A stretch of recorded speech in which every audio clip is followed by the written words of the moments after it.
Le mashi ibihlanganisa amakhulu osokhemisi. Abanye bathi sekuphele iminyaka emihlanu bagogoda kodwa lutho umsebenzi.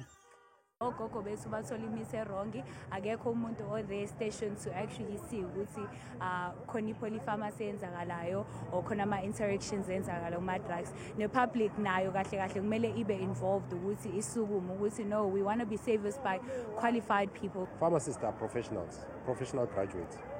So you like to think that as the country progresses or as time progresses, the profession becomes more dynamic, becomes more involving, becomes more deep in terms of the practice itself.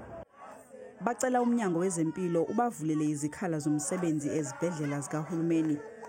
Bakholwa ukuthi uhulumeni uyasazi isibalo sokhemisi abangasebenzi ngoba bafundiswa imali ye-NSFAS ezikhungweni.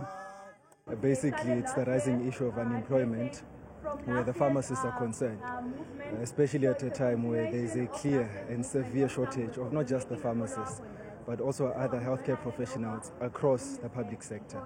Umnyango wezempilo uthi awunayo imali yenele yokuqasha osokhemisi. Uthi kuzomela ukhulume nomgcini mafa ukuze kubonakala ukuthi zingavuleka kanjani izikhala. Osokhemisi banikeze umnyango wezempilo izinsuku eziyikhombisa ukuthi uphendule kulokho abakhala ngakho.